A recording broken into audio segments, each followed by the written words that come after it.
Welcome, welcome, my dear friends. Welcome to this video where I will be doing a walkthrough of Remembering the Sweet Fool Tarot by Tricia Murray. This deck just came in, and I am so smitten. I don't even have words to tell you. So I got this on Kickstarter, and one of the now I can't think of the word, perks or options was to get a bag of like assembled goodies. I can't remember exactly what it was called. I should have checked. I'm so sorry. But I didn't decide to go for that. But what I decided to do for this unboxing, well, it's not an unboxing. I already unboxed it and looked through it, and I'm so freaking smitten. I was like, I have to make a video about this deck.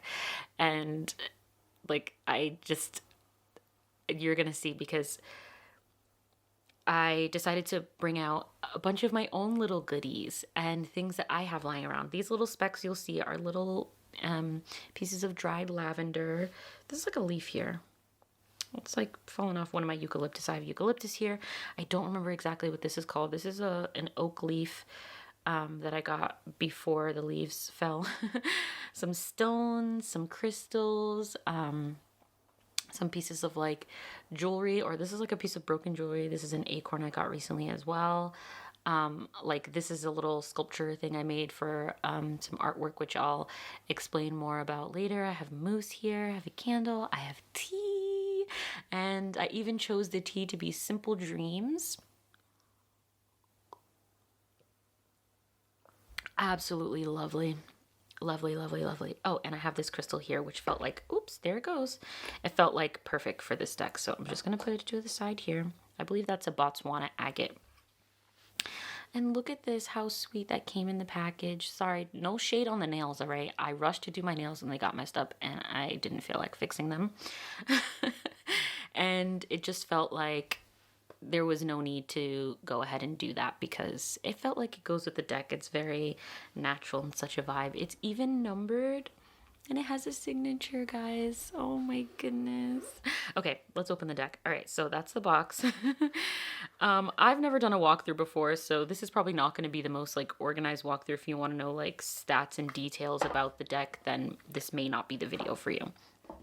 This is really vibes, and look at this chunky guidebook, which I will just show you really quick, has little poems in it. Oh my gosh, and like colored pictures. I haven't even gone through it. I literally haven't opened. As you can tell, I barely had any fold in it. I wanted to go through that later, but here are the backs. Let me just show you the backs. How freaking perfect and pretty is this? This is amazing. This is amazing, you guys. Okay, so I want to say the reason why this deck feels so amazing and perfect for me, it feels like I've never had a, I mean, you know, you've heard me talk about the decks I love so much. You know, the Heindel is for an example of one that you've heard me talk about, Dust to Onyx, just like really special decks that I feel like are so me, like they're so intrinsically me. But this deck, it's like strange because I feel like there's like a link between me and the creator of this deck. Maybe that's too far to say. I hope that's not too far to say, but it feels like the spirit behind this project is so me, because the idea behind it, as you can probably see, it's like assembled objects and photography, and then it's like manipulated in digitally, but it is just so stunning, and it's like an idea that I have had and have done for a project of mine. Like I literally have a photography project where I even made this for that project, and it has assembled objects like flowers, ribbon, you know, leaves, what's the word I'm looking for, like plexiglass, like stuff like that. And it's supposed to come out soon, and it's part of, you know, this series of work that I've called Rights and Realms. And just this project, I didn't even know until I got the deck in my hand how incredibly aligned it was going to be. But without further ado, let's go through this deck. Okay, so here we have the Fool. And what is it about this Fool? I feel like I love how simple it is, how empty it is, and it just feels like so much potential. And you have this like little pearl here. And maybe I need to zoom in a little bit. Oops, wrong way. A little bit more, right? Yeah. So we have this little pearl here on this feather, and I don't know, it just feels so simple. But then you also have this darkness, I feel like, of the unknown. I don't know, I feel like there's so much to explore here, but it's not like immediately apparent to me. But with this magician, I love that there's these each little the little symbols of the elements, which we'll get into on the suits. But what I like also is the hand, and I'm assuming that's the hand of the creator, which is so cool.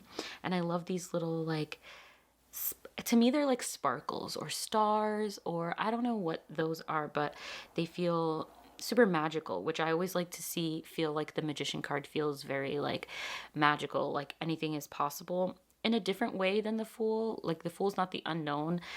I mean, the fool is the unknown, and the magician for me feels more like not just the potential that lies out there, but the potential that lies within and what can be created and the power that lies. And so I feel like I want it to feel like magic is in my hands, and there it is, the magic in my hands. This high priestess, and we'll see this sort of imagery of this like sheet.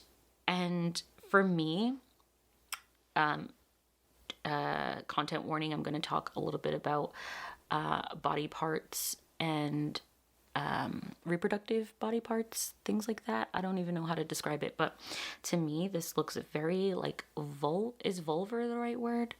And it feels like clitoris to me.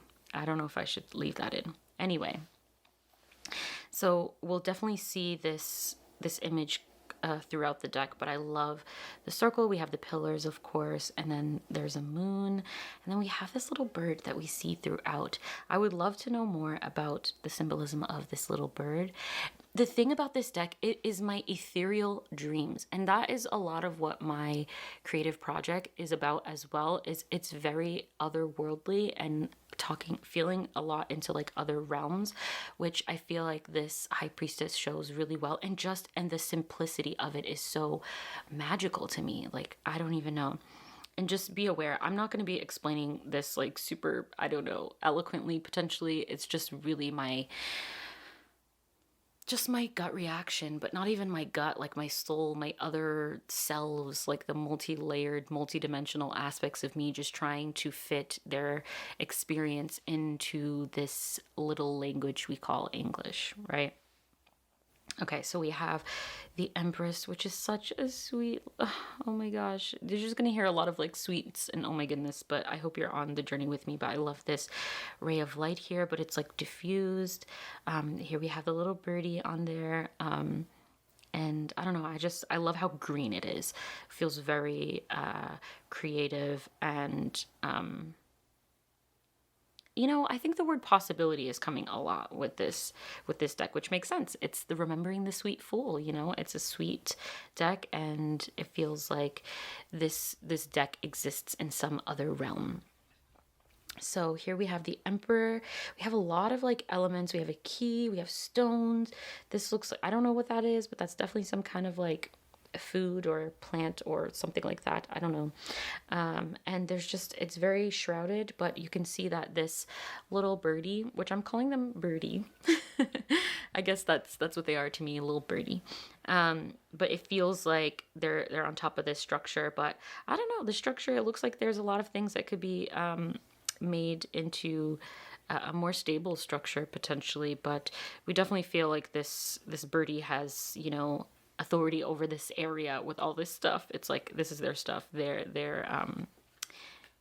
the owner of it potentially. And I love this Hierophant. Like, it is so simple. I love the darkness and light and the simplicity in here.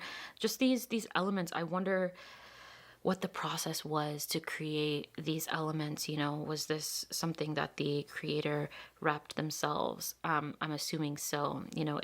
Looks like clay to me.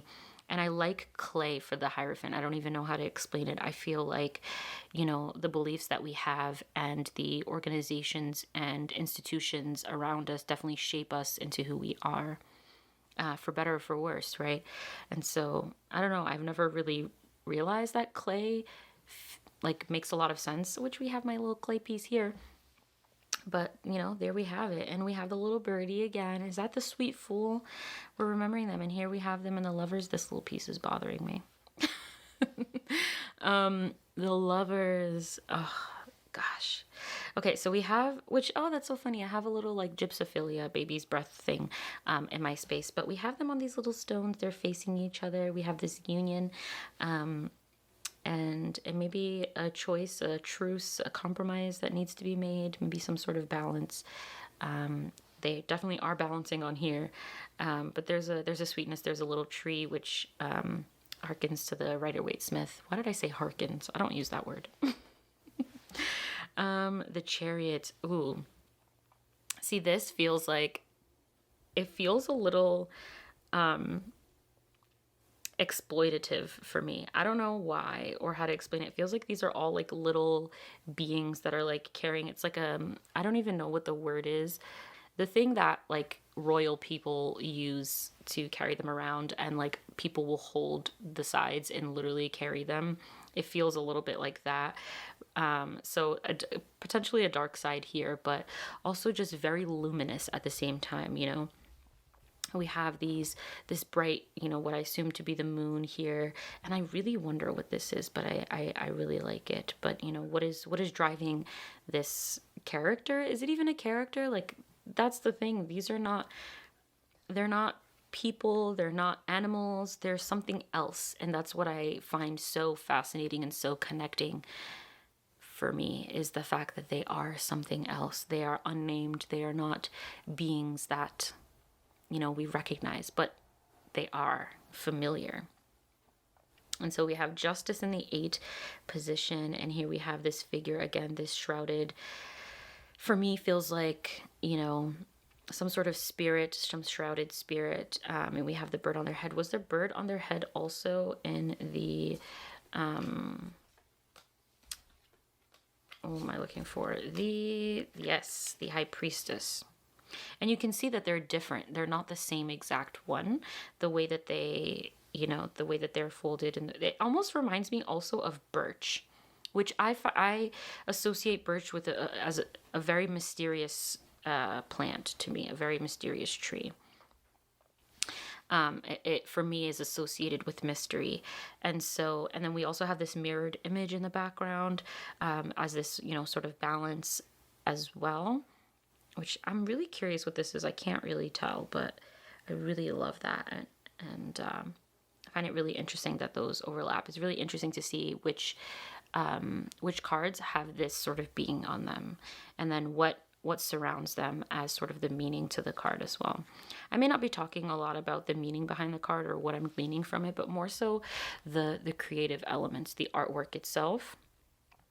That's what fascinates me so much. And I feel like that's where I get the meanings, and the tarot associations are sort of like another layer, but not right on the surface. For me, what's on the surface is what the value of the image, the values in the image, like you see how light versus dark, what's in the background, what's in the foreground, what objects were chosen by the creator to depict this image, and what is the feeling that it evokes. And from there, what do I feel like when I tap into this image? What are these beings trying to show me? And so, of course, in the Hermit, we have such a dark card with a tiny bit of light, and I really love that for the Hermit. This Fortune card is so freaking stunning. Is it not perfect for my spread right here? I love it. I want to bring my little thingies closer into the frame because they're like not here. Of course, Moose is not going to be able to fit, but let's bring my candle a little bit into. Look how that's better. And I want to film this as quick as possible because, the light is going to be going pretty quickly. But I love this. This is really lovely. And I feel like this is like, why does it feel like this is like a puddle? And like it's a reflection of something, of like a window. It doesn't feel like that. It looks like a reflection of something. And so I find that really interesting. How could the word reflection come into the idea of fortune? Does this realm reflect some other realm, or does it reflect some other aspect of life that fortune tends to mirror that? I don't know. Really cool. And again, speaking of mirrors, we have a sort of mirrored image here, which I really like. I'm not even sure where to go with this strength card, but it's pretty incredible, if you ask me. Hanged Man. I think this is so cool. Oh my goodness. I'm like thoroughly impressed with this, you guys. I'm so, so, so obsessed. I love that we had, I don't know, these feel like little headstones and that, or gravestones, is that what they're called? I don't know. These look like bells. Like, I'm just so intrigued by how this was created. These, like, is the hanged man this little birdie? Here's a different birdie. It's not the sweet fool. So, why is that? I don't know. And alas, we have death. We have death. And what I find really interesting about this is, I mean, it's so deteriorated, right? But it looks like a hand. And it reminds me of the magician card as the hand here. So interesting. And you see how much brighter these aspects are, or these like little specks or specks of light are than they are in the death card. They're much brighter. Super interesting. I'll definitely be looking into that later. And temperance. With a cat. Actually, is this the only animal in the deck? That's so cool. I wonder if that's the creator's cat or if it's another cat that they found. But I love that we have this spiral here. And we have the sweet fool on their head. And I find the cat to be a really cool depiction of temperance. I'm thinking of it like alchemically as well, with like fire and water and art. How, as someone who has a cat, I can understand that they definitely toe that line between soft and fierce, which I really like. And this devil card is quite stunning. We have a two branches bound together by this red thread. I feel like there's so much that you could read into that about. For me, the red thread is all about fate.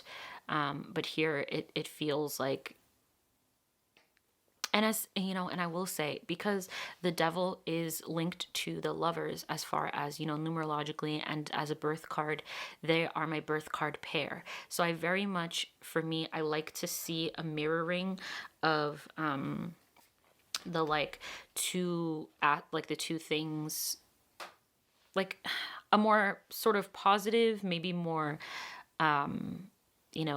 beneficial side, and then a more difficult, maybe negative aspect. I like to see that together. So this here we have choice in a sort of positive, a positive light, or in a sort of more generative way, a creative way. And then we have the devil, which can often be more of a excuse me, I just switched the light. It's getting a little dark. I'm trying to get through this quickly. But then we have the devil in a more, you could say, what's the word I'm looking for? More difficult, obviously addictive, seductive, which are some of the things that, we tend to associate. But I also like to look at the devil as sort of scapegoating as well, as like, what do we place blame on that's not really to blame? But super interesting to see these two birds and then these two sticks. There's not really a balance here. They're just sort of laying flat and still, and they're stuck there. And maybe how can we cut that thread and maybe change our fate as well? The Tower. I've been really thinking about this card because I did some pairings and I took some pictures of some pairings. It pairs really well with the Ancestral Healing Tarot, which hopefully I'll get a chance to show you if this video is not too long. We'll see how long I end up wanting to make it, if I cut myself short or if we keep it really, really long. But I'm really intrigued by this. You have the little birdie in here, the little sweet fool maybe. And I'm really curious about this. Let me know what you guys think, but I'm not really sure what to make of that, but I find it obviously very compelling. And the star is so freaking stunning. So inspiring, so hopeful, so lovely, so sweet. This year my card was the star, and next year it shall be the moon. And I've been thinking, of course, still in very much Thoth mode, and so I'm thinking of these as sentinels on the path. And this is a very tiny little portal here. If you look closely, at least it looks like it to me. Where does the path lead? Only one way to find out. And then we have the sun. which still in keeping with the deck. It's so funny because I feel like the sun still has a bit of that darkness and melancholy, and it feels like the light is only coming forth. So it definitely feels like more of a sun rising to me than like a sun like blazing like midday. Whereas I feel like the star feels like a lot brighter and more like playful than the sun. I tend to view the sun as like playful and childlike, vulnerability and expression and really being your true self. But there's a lot of like darkness here, which is really interesting. And judgment, which has a lot, looks very similar to the backing. And then we have our sweet fool at the center. I love a good mirrored image. I've been working a lot with mirrored images lately, especially of nature and plants and things like that, and trees and all things of the sort. And I find it so freaking amazing what you can see in that and how it feels like you can sort of peer beyond the veil here. And I feel like that's perfect for the universe. Definitely this could be a card that you really, really sit with and just really listen for what comes forth. And I think that's true of this entire deck, if I'm honest. I don't know why I wouldn't be honest. And we have the Ace of Points. The points are the the points are the swords, I believe, because then we have the sticks are the wands, if I'm not mistaken. Let's see if the book says.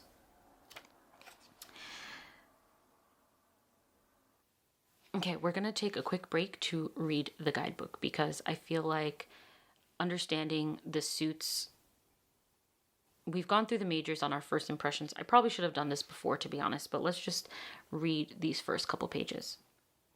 I'm going to have to get in really, really close because it's a little bit hard to read. Okay, I offer Remembering the Sweet Fool Tarot, a gift to me from the little golden bird, to the great river of all that is in service of the adding to and making more, to the endless sea of all that be and remembering who we are, to the ever journey of life that learning heals and thrives in the flow seeds of divine light, its work do so. Beautiful. And we have a book of a few words. A little golden bird whispers in my ear. You can't tell them, you can only share. A wee story around a remembering fire and an insight on a dark winter's day. And offer them a precious burnt stick, a wonderful cup, a hill to gather and point them on their way. They will find their own peace, create their own glorious path and uniquely divine way to play. What a sweet, sweet, sweet writing. So we go straight into the Fool. And I don't think it says what the associations are. I should probably check Kickstarter for that. We go through the Ace of Points. Oh, we're losing light. I'm going to try to be as fast as I possibly can. So we have the Ace of Points, which I love this line going all the way through. Freaking stunning. Really makes you feel, I feel, a sense of ascension. And I really like that. The Two of Points. This is absolutely the sword suit, as we can see. The Two of Points, we have, I love that one white feather and one black feather. It definitely feels like a stalemate, which is what I like to think of the Two of Swords. The Three of Points, very open-ended. So for those who really don't like a Three of Swords that's too specific in, the heart direction, this is really perfect for that. The Four of Points. I really love this like safe haven, little resting place for the little birdie. I love that. And this Five of Points, ooh, a very harsh and stark situation here.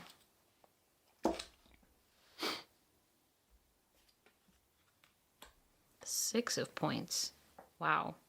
What do you think this is? This is little beam of light coming down. Maybe there's a sort of guidance to usually we see the person on the boat going off to better things, leaving maybe this five of points behind, but this beam of light definitely feels like a guiding light, which is really interesting for this card. And then I'm not sure, I love these little beings. Oh my goodness, it's so wonderful. This 7 of points is darling, absolutely darling. But I'm so intrigued because for those who read the 7 of points as maybe a sort of like deception or like, be careful, there's some like maybe betrayal or a situation going on, I find that to be, this feels very different. Maybe they're giving you flowers to your face, but behind your back it's not. I don't know. But that's not necessarily how I personally read it. But I just find that very interesting. I love this. Like, if you really think about like the creator sitting down and really placing these objects and really tapping into a realm of understanding and interpretation that is not traditional, which I feel is just so aligned with the way that I love to create art, with the way that I personally see, tarot and spirituality is really intuitive. And, of course, I also believe in the beauty that can come from understanding a system and understanding how things work, which we have in the tarot, but also in nature.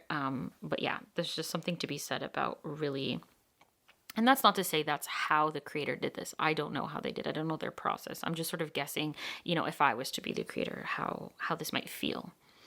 And this 8 of points, I love this. Definitely feels like a landscape. It's very landscapey. And I love this like out of focus little, either tree, entity, being. You can read it in so many different ways, and that's what I find so lovely about this deck. The 9 of points, let's speed it up a little bit. I love that. 10 of points, very dreary, very, very dreary. But also we have these points, but they don't feel as stark as the 5 of points. No, we're not going to find it. You remember.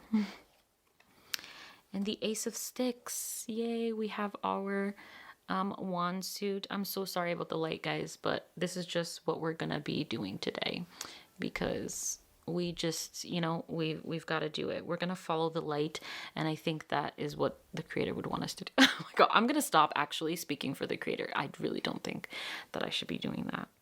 Ah, look, it's so perfect for my oh, let's go the wrong way. For my light right there. How cool, huh? At least for me. Anyway, that's not too far. I'm not going to subject you to this, but yeah, we'll keep it there. Okay, we have the Ace of Sticks. Super cool. Love that spark. I'm going to actually move this out of the way. We're going to start a little bit of a new pile with the Ace of Sticks there. And the 2 of Sticks. Really lovely. I like how this feels like a web. I like to think of the 2s as, very much like decision making and different realms. And so I find that really cool to think of a web in that sense and sort of these branches. And I love how landscapey, like this looks like a landscape off in the distance. Like this looks like mountains to me, like a little lake maybe with like these mountains off in the distance. Like it's very, very lovely. I'm so curious what materials were used in creating things like that. This 3 of Sticks. They're definitely on a journey here, that's for sure. Ah, and look at the development. That definitely feels like a development, no? For me, that feels like a development from one to the next. Absolutely.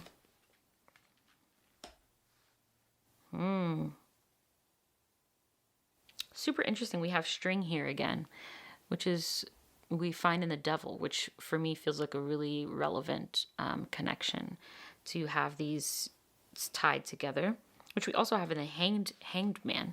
So that's something I really like to do with decks, is really see the overlapping symbols across the deck, especially when you have a deck that sort of goes its own way, or even not actually, but like what are these symbols that cross cards that you may not have thought of, or that aren't maybe traditionally connected, or just whatever, like just really looking across the deck and seeing, where do you see this color showing up the most, or where do you see this sort of mark being made multiple times over multiple cards? Like, where is the spirit of that connection leading you to interpret the card, or is there a message in that?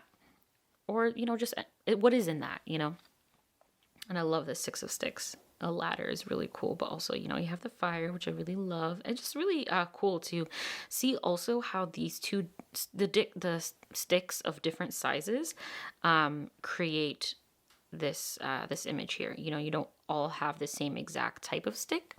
Really cool. Seven of Sticks. Definitely similar to the Chariot, no? That's pretty cool.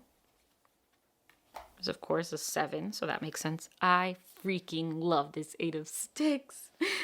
It's so freaking stunning. It's freaking stunning. How do you read the 8 of Wands, right? Like, I like to read the 8 of Wands as like messages. So either messages coming in, messages coming out, and sort of how that shapes you and transforms you and kind of gives you guidance on your journey. That's just my personal way of reading it. And so I find that so interesting. Like, I feel like they're either coming out from a point or they're coming into a point, and I really like that. That's what I really like about the eight of Wands, is that you can sort of read it in different directions depending on, how it's illustrated. And I like to see different people's interpretations of whether the sticks are going up or down, or, in this case, in or out. Super cool, right? Like, are they going inward or outward? 9 of Sticks. Oof, that feels heavy.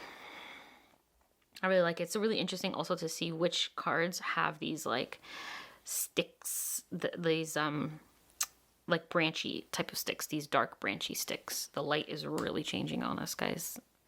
It's in keeping. I hope you're with me in the spirit of the sun of this deck and the spirit of light. Maybe we can get it a little bit brighter. We'll leave it there, at least for the sticks. Yeah, we have the red thread again. Let's notice that, and the circle. Really cool. Now, I think the quartz shine. I'm a big fan of quartz. I think quartz are really hard to understand, and I find them to be really, really compelling in a deck. I love to work with the quartz. I don't know, I just love them.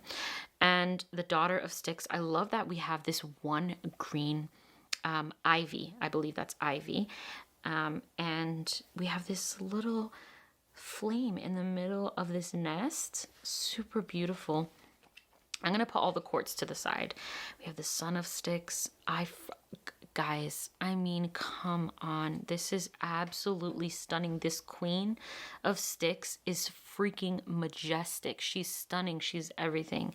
The light, the mirroring, this figure, or is that a figure? What is it, How would you interpret this? And do you feel, I'm so curious too, like, do you feel like this deck would speak to you? Like, what do you feel like you get out of it? Look at the juxtaposition too between oh geez, that is really bad. Let me fix that. Is that because of this? Okay, look at the juxtaposition here of these, right? Like, how shrouded and sort of more like this looks like a picture of a tree in the woods, just really kind of made to be a little bit more hazy. How would you interpret that? That's really interesting to me. All right, and we have wait a second. No wonder we missed the points. Gosh, you guys, I'm a mess, huh? Let's go back to the points, which we did not go through the quartz of. When I put it back in order, I guess I kind of screwed up. So this is the real stuff. So the Daughter of Points, going backwards, really interesting. I want to compare all the quartz, but look at that, right? Then we have the Daughter and the Sun. Oh, this is of the Swords, right? It's a little bit more airy, right? You feel it. And even the Queen is more airy. So, we have the feathers, and look at her. She even has a sword. How cool is that? Or a point. And it looks like the kings are much more shrouded. a lot more hazy, and that's really interesting to me. Now we're going to take a brief intermission to fix the freaking lighting. All right, we'll be back with new lighting. Okay, I'm not going to lie to y'all. We are a few hours later. I decided to wait for the light to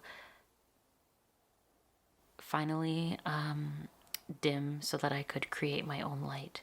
And I think that's quite beautiful. And I think it's beautiful because I don't want to film this again. So I hope that it works out. But anyway, let us get into the cup suit. So we have the Ace of Cups here, which is the card with some words on it. And it says, I allow myself to receive. And I really like that for the Ace of Cups. And I don't know, what do you guys see in the middle there? I find that to be a really interesting shape. I like the idea of the cup as being, you know, not maybe empty. Yeah. Instead of being like overflowing, maybe there's that potential of like, what is there to receive? What am I opening and allowing myself to receive emotionally? That's a thought. The Two of Cups, how freaking beautiful and lovely is that? I didn't even notice, but like on camera, you can actually see two figures. That was not obvious to me when I first looked at it. Really, really interesting there. That's coming across a lot clearer on camera.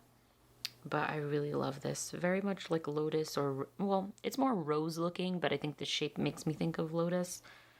But yeah, I really like that. Oh, and it's also mirrored.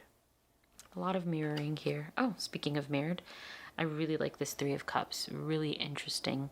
It makes me think of crystals and gems and all that. Like I feel like I'm seeing amethyst back here. Maybe some jade, opalite. I don't know. Clear quartz. I'm not even like a crystal person, but for some reason, this is giving crystal to me. Oh my gosh. And this Four of Cups, I don't even know how to explain it. It feels like X-rays. It feels like, I don't even know, but like you can see there's like faces. These are like statues, I believe, some sort of sculptural figures. I'm not even sure what that is. I kind of want to read the entry for that. I was wondering when I would want to get into the guidebook, but let's get in and see the Four of Cups. It says, when the shine is lost in greed and grime, do I have my share? Do I have what's mine? What do you have? How do we compare? How do I judge and quantify the value and worth of a stick, a stone, a thought, a heart, a home, a sod of well-trodden turf? A sod of well-trodden turf. I just had deja vu.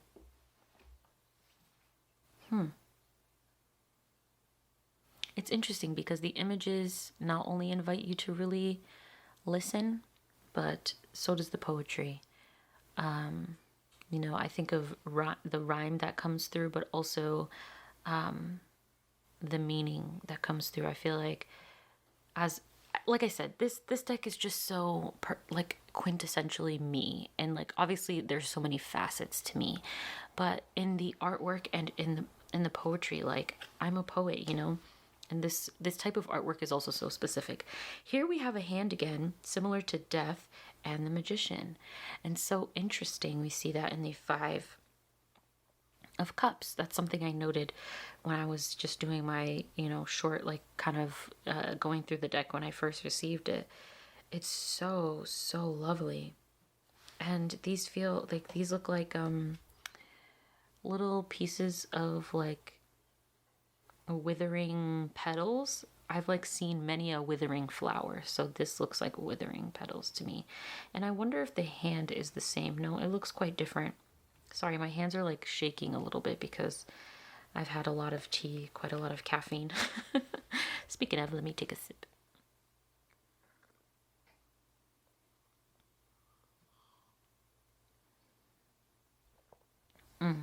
Okay, and this Six of Cups, it's a little bit dark.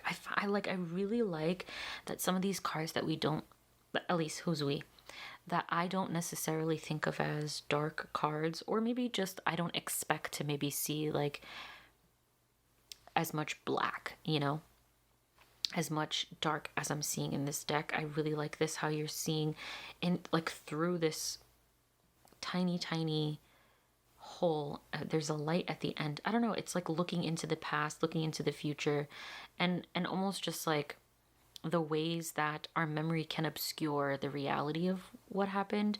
Also, reality is so malleable as it is, right? I think, like, is this what memory is like? Because I tend to think of the Six of Cups a lot about as memory. It's something that I've been thinking a lot about for the past few months, or that has really just been sitting in my energy field, or in my body, or in my mind, or in my heart, whatever you may, however you or I or anyone might want to describe that. The Seven of Cups is so freaking rad. I love the purple and this eye. It seems like, is it even an eye? But it is an eye, and it kind of seems fake. It's funny because for some reason this feels more like what I would see in a Six of Cups. Like, this gives me Six of Cups of vibes, like the energy of it, like the purple and this, it feels very nostalgic to me. But in the seven is really interesting because that's just, I'm so intrigued by this. I don't know. It reminds me of a certain kind of flower. I don't even know what kind of flower I'm thinking of, but I really like that. I don't know. I don't really, I don't know. I'm trying to keep this like shorter, so I can't like share my thoughts on every single card, but really, really stunning. Eight of Cups. Funny, this feels like an Eight of Points to me, as opposed to an Eight of Cups. Like, I feel this energy of like this closed in energy, which I guess, sorry about that. I guess you could also, you could see that across both of the cards, but these feel like mushrooms to me. I don't know if they're mushrooms. It also feels like a portal. Like, when I think about a lot of the mirrored images that I create, a lot of times they tend to look like portals as well as beings, which, maybe portals are beings. I don't know.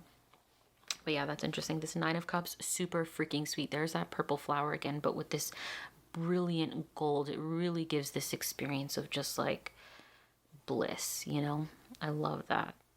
It just feels so, well, do we see like a shadow here? What is this shadow? Intriguing. More flowers. The key to my heart and soul. These are daisies, if I'm not mistaken. And here we have the circle again. I would love to see all the cards with circles and how they compare. But yeah, this is also another really, really joyous card. Like the glow inside, the glow outside. I love that for a Ten of Cups. Really having a lot of glow and golden experience with the daisies, and it's just so lovely. And here we have the quartz again that I freaking love. This Daughter of Cups. Is this not the only card with like this much pink? It's so pink. It's so, and look at this up here. What is that? That is just like this, like a little ruby or a garnet or something. I'm really in this gem space. We have a spiral here, whatever this black stone is. We have these clear quartz, it looks like. I love it. Funny, I have a crystal point here. And when I first started reading tarot, the Page of Cups was my significator. So this card is always special to me. I kind of go between the different cups folks as my significator. I love the Son of Cups. Definitely giving like funny, I was gonna say it's giving like coffee vibes, but also I was gonna say ceramic, and I'm thinking about the Hierophant, which I feel like does have a sort of connection with the Son of Cups or the Knight of Cups, or the Prince of Cups, however you like to name this card. But I really like it, and I like how hazy it is, and like how like flighty the Prince of Cups the Knight of Cups can feel for me. I really like that. I tend to like associate him with like this poetic nature, but also just like a little bit excuse my French, but a little bit of a fuckboy too. That's just my opinion. So I can also think of like this like coffee shop dude. But anyway. Oh, yeah. Why that's cracking me up. Okay. Queen of Cups, once again, divine. I love how she's in this cup here. And this like pearlescent glow around. And yeah, a lot. The gems again. I mean, the crystals again. Really feeling like it's giving... Yeah, it's very crystal-like. I don't know why I'm seeing like a sort of like butterfly or moth or something here. Also like a spinal column. Really interesting. And once again, this is, I feel like, the brightest king we've seen thus far. Really lovely. And this, I love. I don't even know, like, what is this right here? But this looks like gold, but not in a hazy way. It looks like almost like gold. What is it called when people like? Is it gold foil? Something like that. I really like this King of Cups. I really like that. All right, and now we have the Ace of Hills. You know what? Oh yeah, let me separate out the cords, and then we're gonna put this stack away as well. And then we have the Hills, which is the Pentacles, I'm assuming. I love this tiny mirrored image here. It's really sweet. Here we have our Sweet Fool again. Looks very similar to the Fool card to me. Obviously, I think the Fool card does not have the sweet... Interesting. I just realized that. The Fool card does not have the Sweet Fool on it. Really interesting, but they have a similar sort of... situation going on there. But I love how we also have the mirrored reflection, and we have the lemniscate. You can kind of see it there, and I love that. I think that's really well done and incorporated for.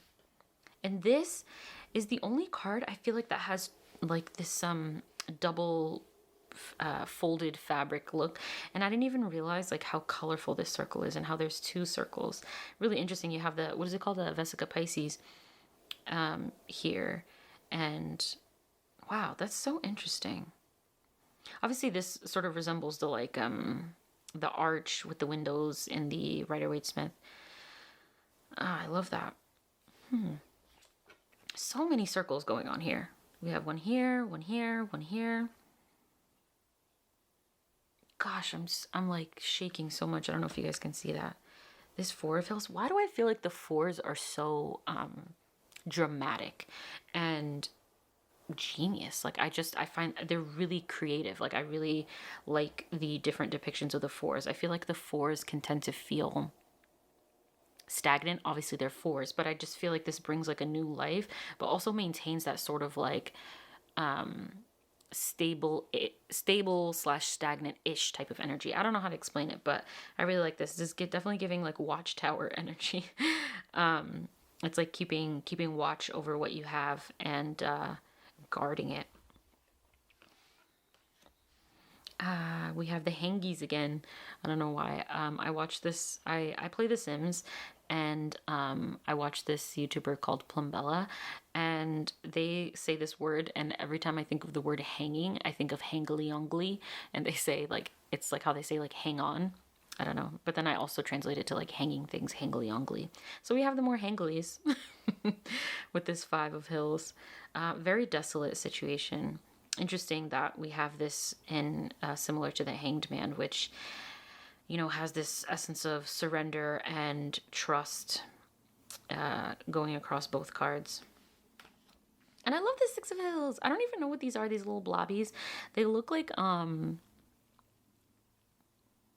don't know why, it makes me think of like sweet pea. Is that what sweet peas look like? I don't even know what that is, to be honest with you. But yeah, I really like this one. Again, with the circle, and we have these two trees. I feel like we see the roots in the ground. I love the multi-layeredness of this. Yeah. And the Seven of Hills, once again, we have these branches. But this is like, it almost feels like a portal, but it also feels like, it makes me think of like a wishbone. It's like, what are you wishing for? And these bells, these are little bells, right? And they sort of have this like, Oh, you know what it's thinking me? It's making me think of like being bound to time. And what are the things that you wish for? And almost how like your wishes are almost like fate. Yeah, how do I explain this? It's like almost like the things that you want, everything that happens sort of happens in like stages and cycles, right? Or like there are things that have to come before other things, and like everything sort of happens in a sequence, like there's cause and effect to everything almost. And how, something that you want is sort of planted in a specific timeline of what has to happen. So in sort of being bound by time, and you kind of have to go through it to get to the other side of what you're hoping for, which is really interesting. I've never I love that the way this deck is making me think. And the Eight of Hills. I don't know why, but this hills concept is definitely hard for me to grasp. I don't know. Usually I'm not like that like pressed about having different suit titles. Obviously sometimes when like the elements are switched or things like that, really I struggle with. But for some reason the word hills, I don't know why, it just doesn't like immediately click for me. Like it takes me a second to think about what suit I'm in. Take a sip of tea. Yeah, and we have more hangies. These are much bigger though. Yeah, I don't know what I was saying about that, but we'll just move on. I love this. Oh my god, I love this. Makes me think of the Emperor. I feel like there's so many connections to be made in this deck, which is really, really cool. Like we have this red thingy. I don't even know what it is, and I can't really see it that closely. I'm sure maybe you can tell better than me.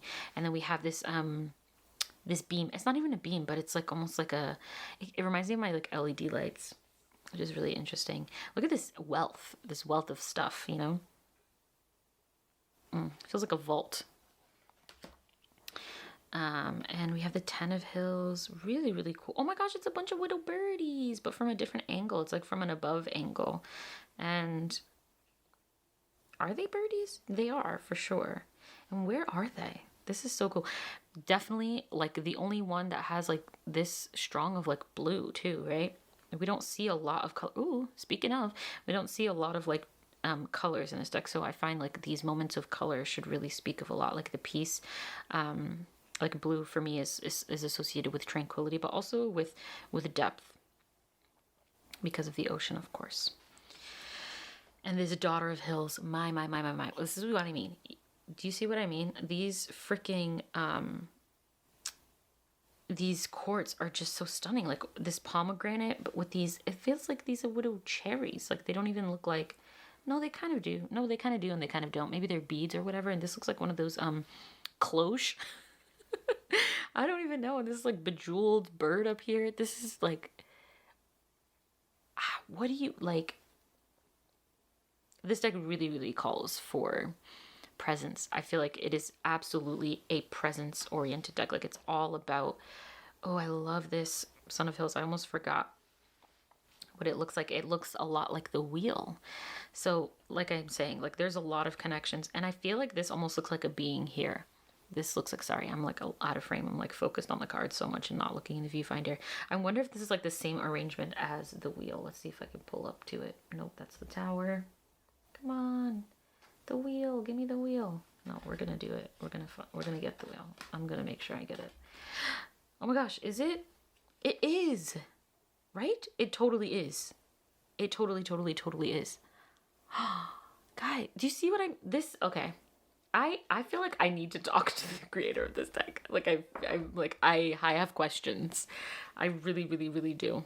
I might have to send him an email or something because oh my gosh, it feels so brilliant, and like there's so many layers. Okay, no wait, actually, no, I'm gonna read it right now. I was gonna say let's read from the guidebook, and I was like let's wait. No, I'm gonna read it right freaking now. Because this video is already long enough. I might as well just fully invest myself in it. Okay. It says, at dawn I rise. You know what, oh yeah, you can see the picture. I was going to say, let's pull up the card. At dawn I rise each new day to carry the stone I know the way and walk the path well trodden. Up the hill, sun or rain, I do it still. To build for a future sunrise till dusk, warm and golden, in the flow of life I trust. In the flow of life I trust. And is that not the wheel energy? It's funny because I'm calling it the wheel, but this deck, it calls it fortune, which is really interesting. So that is super freaking cool, you guys. Okay, I'm really curious what you guys think about this deck, because clearly you know how I feel. All the like ethereal light and shapes and forms and nature and arrangements of the artist, like it feels like a true co-creation with nature and with like the ethereal realms.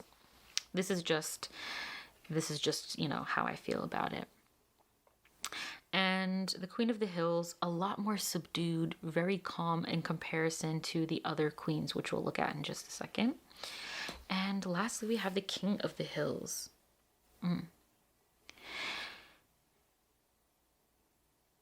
It's, for me, oh yeah, I feel like I see a butterfly here.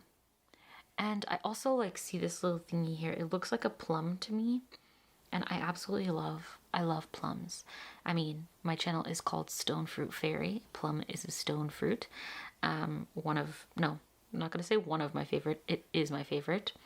My favorite drupe. And yeah, I love, this also makes me think of the Buddha. I'm not exactly sure why. It's just something I'm seeing. And yeah, can't explain it. And it makes me think about, actually, that's not the stack. I've been putting the court cards over here.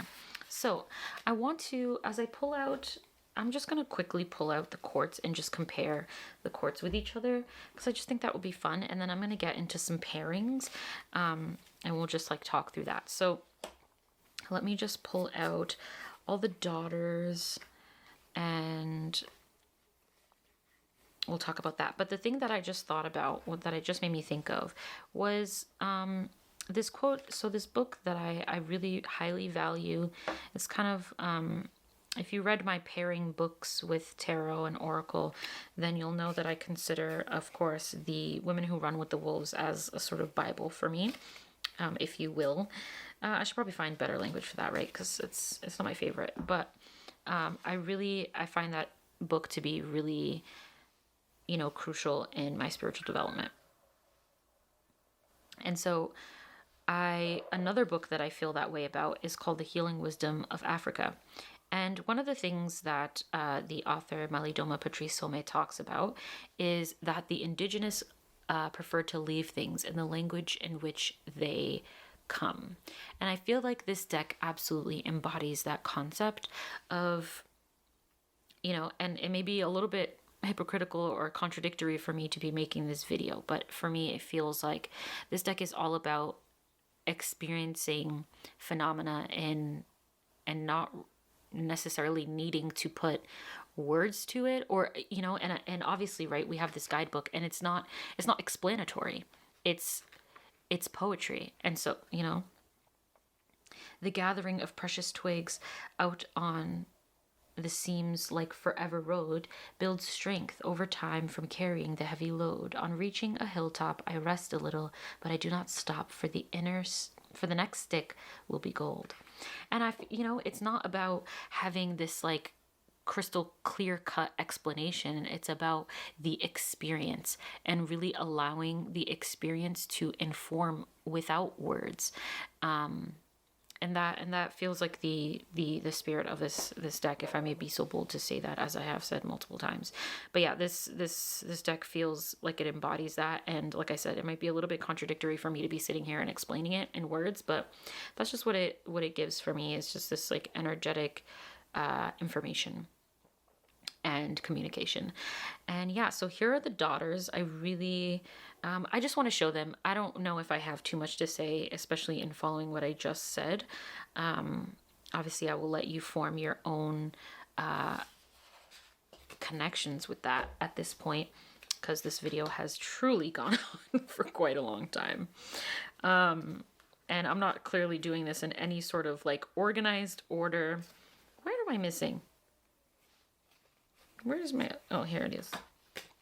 I'm not doing this, you know, like I said, this is not the video if you want like an organized a perfect video. This is we're all here just for the experience and for the vibes. And look at that. The suns might be my favorite. They might be my favorite.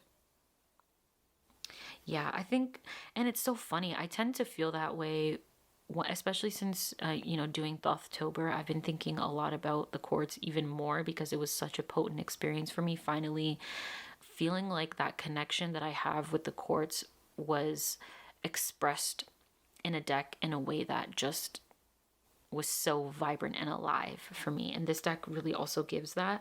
And what I found also is that I tend to find a lot more connection and understanding, at least at this point, with the first two as far as the hierarchy, which is, the daughter and the son, or the page and the knight, across the suits. And right now I feel similarly about this deck so far, but let's see what we see in the queens. So we have the Queen of Hills, the Queen of Sticks. Sorry, like I said, they're not in order, and I don't want to have to. Oh my goodness, are you for real right now? Like, this is incredible. How stunning, you guys. How freaking stunning is this? It's so. And I feel like the queens ask for a deep breath.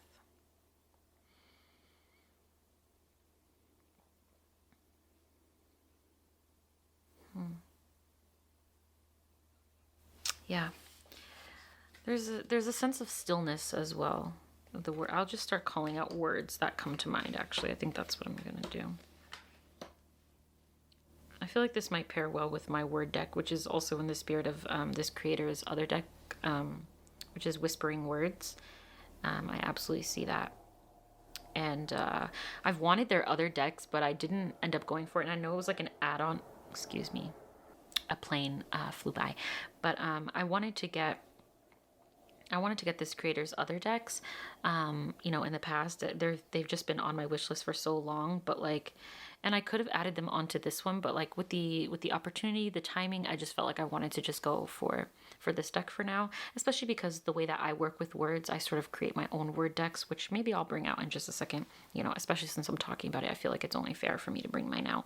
But yeah, these kings are quite dark in comparison, which is kind of lovely, especially if we're looking at the king and the queen as, even though, in a hierarchical sense, I don't really, it's complicated, right? Like, I learned hierarchically, and then I also learned in the Dust to Onyx with having the queens be the sort of head, having a more matriarchal view of the tarot. And then, in a lot of ways, the king and the queen are equals in that. So I find it really lovely to see them as sort of opposites here, where we have the queens being light and the kings being dark, and I find that balance to be really beautiful in this case. So yeah, let's shuffle up the deck for the first time. I'm kind of nervous, you guys. Okay, I might do this off camera just for my own feelings and vibes. Okay, friends, I'm back, and the Hermit jumped out when I first started shuffling, so I thought we might go into the guidebook or I should say the poetry volume. This is a volume of poetry. Absolutely, it's so thoughtful. So I figured we could read that, and then I'll get into some pairings. I'll try to make it quick. I know I've dragged on for quite a while at this point. But yeah, so let's just quickly read the Hermit. Here we are. Quite a bit. Yeah, it always requires a little bit of a deep breath and just the conscious presence and the quiet. I sit in the vastness of my solitude, sinking into the light embrace of the stars. I can breathe easy, loudly, full, in the richness of the space and the clarity of the great river. I can feed my ever fire and hear the rhythm of my soul's desire, singing to the beat of my heart well into the vastness of times. A little voice of knowing whispers in my ear, guiding me through the depths so I don't disappear.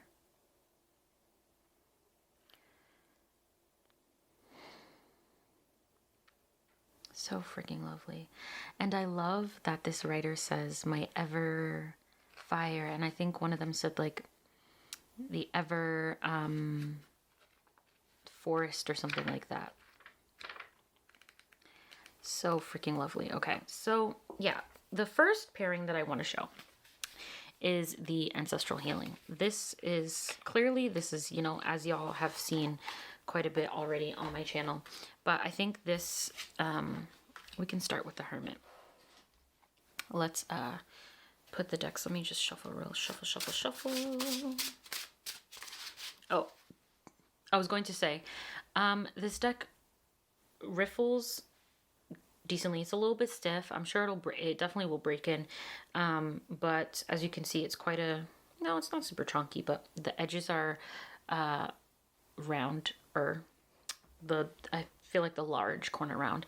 I did riffle, shuffle, and bridge it. I would say it will sort of bend, not bend, but like hold the shape. So I did do it, you know, one way and the other, and it seems to, you know, be fine. But I think I'll definitely be sitting more with an overhand on this one. I find that also tends to be a little bit more mindful for me doing an overhand as opposed to riffle. Riffle I can get kind of mindless and wander elsewhere because it's more of like a sensory, like not monotonous, you know, because I do love it. So I don't mean that in a negative way, but yeah, I hope you get what I mean. Okay, so I wasn't sure how I was going to do this, but I'm just going to start with the hermit here because that's what came out first, and I set it up, and we'll do just like one of each, and I'll bring them to the middle, and we'll see how they look. Already amazing. Don't you agree? Let's see. I gotta be able to do this cleanly. You know what? I'll just stack them on top of each other. No, I won't. You know what? Wow, you guys. This is so stunning. I feel like in a lot, like, it's so wild how this deck just pairs with so many things so well. It's like, it was just made to play well with others, which makes sense. Oh my gosh. Oh my freaking. Oh, are you like, do you know what I mean? This is so lovely and stunning and just so beautiful. I'm obsessed. I'm obsessed. I hope this is not blurry. I'm like scared that this is blurry right now. Yeah, I'm gonna just actually do this for a little bit. Sorry, y'all. I'm a mess, you know? And I told you that a while ago, so like you can't be mad at me. I told you this was gonna be messy, so don't be, you know, be with me. The Emperor. The Nine of Earth. Oh, which is so funny because the Nine of Hills in this deck reminded me of the Emperor. So interesting that they come together here. Yeah, this is much better. I don't know why I didn't do this from the beginning. This is what I should have done. Temperance with the Sun. These are just so stunning together. Oh, I want to pull out the fours and the aces. Okay, so that's that. That's that. I think I have like 2 or 3 more decks that I want to just show with it really quick. So let's see if we can go through this. I might have to make another video for this deck because I'm just actually that much in love with it. Oh my goodness. I think I'm just gonna simply dissolve into a pool of bliss and satisfaction from this experience. Okay, so let me pull out the fours and the aces and I'll just be right back because I need to see those too. Okay, a quick look at the aces, which I wanted to do, which I should have done earlier, but absolutely stunning, my friends. I love that. Absolutely love it.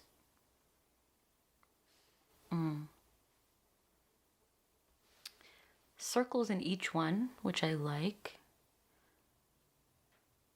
Interesting. It's funny that these 3 cards have a sort of like clear, like source-ish of light, or like some sort of like emanation of light, and this one is just all light. Interesting. Also, if you hear my kitty in the background meowing, I have a very precarious setup, as you can see, and so I really felt like, you know, he will just have to have a little bit of time without me for this you know, for this video. And here we have the 4s, which once again, we have 3 sort of darker, not once again, we have 3 darker cards and 1 really bright card, except in this case, it's the points, which is the swords. I don't know, I find the 4s just really, really interesting.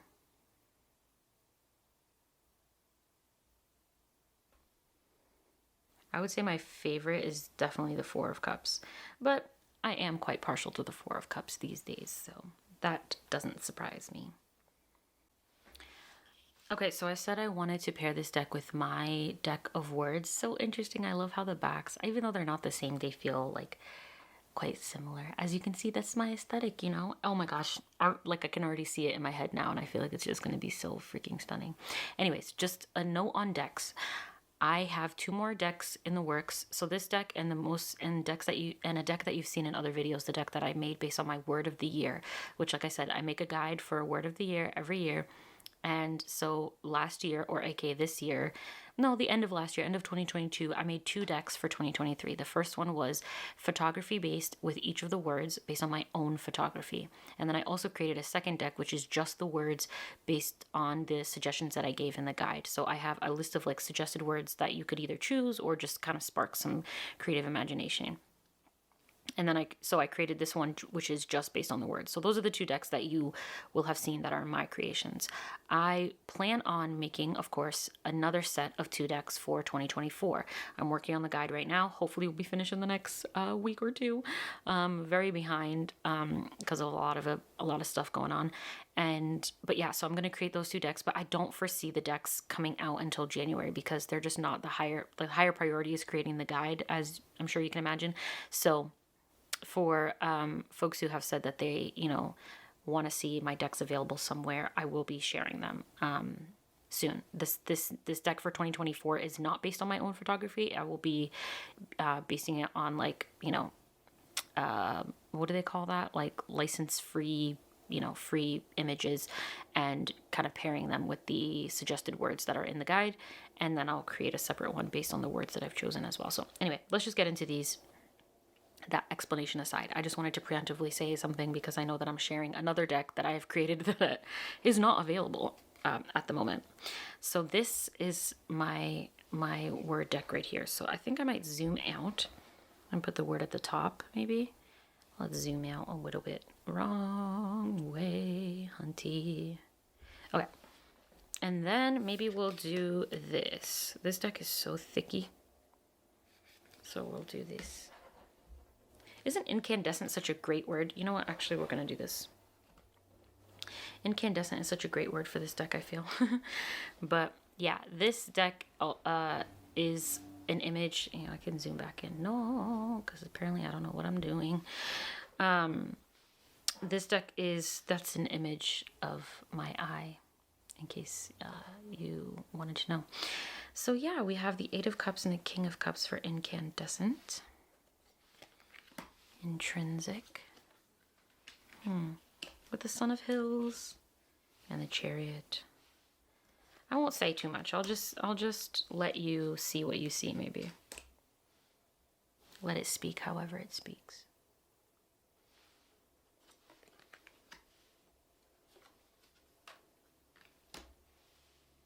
And I'm all sorts of twisted. Yeah. Ooh, look at that. This came up recently for me in a reading this week. This word, strata. Interesting cards to come up with that. See a lot of lines. And, you know, I'm thinking of strata as far as layers. Ooh, I love these. Liberate. Okay, yeah, I think these are really stunning together. I'm really curious to see. Ooh, prowess. Love that. Okay, I'm really curious to see how I might want to work with these in the future. Thunder. Yeah, I think these decks are really sweet together. And I love this word bear because bear can have a double meaning, right? Like you can think of the animal and you can also think of the verb to bear something, you know. I like that. And, oh yeah, then I also have these cards, which are like my mirrored tree photography as well. So, oh, those would be super cool together, no? I like that. Ooh, there's another one. Are we gonna have another one? No. Then we have Delta. Okay, so that will be our last one, Delta. Which what I like about Delta is it also has a double meaning because it can mean, you know, it's a type of body of water, and I also think of it as the symbol for change. Delta in math, I believe. Well, it's Greek. But yeah, so super cool. Oh, I love that. Reminds me of a delta. Yeah, all right. So those are freaking stunning, just as I suspected. Now let's move on to the next one. Next we have tarot as color, which this is the cover. This is tarot as color, which I should have included. Oopsie doopsie, focus please. Which I should have included in my primal and primordial decks. I just completely forgot because it lives in a certain location in my home, and yeah, I forgot to put it in, but definitely would be a primordial deck for sure. But yeah, I don't know if this would work, but I wanted to test it out because I haven't tested out the rest of these. I mean, the Ancestral Healing Tarot is the only one that I have tried, so I haven't tried this one. I'm really curious to see how it would go. I think it's pretty nice. Let me know what you guys think. It's a little bit, I feel like, I don't know. Maybe the tarot as color has too much color, or maybe it brings color where there needs to. Maybe it gives the message a particular direction. So if we have the Lord of Perfected Work, and we have the Chariot and the High Priestess, I kind of like that. And so what does the energy of red, you know, bring to us? That would be interesting. And let's say next we have the Lord of Illusionary Success with the Universe and the King of Sticks. Interestingly, both of these images are not super clear as far as their depiction. I mean, obviously we have something that's just mirrored. I don't know. And then we have something hazy here. What I meant by that was just like the illusionary nature of both of these images. Interesting. The Lord of Success unfulfilled. Because, you know, let's talk about success. And what does the Sweet Fool have to do with that? We have Judgment and the Daughter of Hills. Yeah, I don't know. I don't think this one goes. God, don't they just glow and like sort of rise off of the card? Yeah, the camera loves this deck, I will say. The Daughter of the Lords of Truth. The Ruler of Balance. Ruler of the Balance. I love that. Yeah, I don't know about the colors though. I think the color is a bit much. Which is the whole point. It's tarot as color.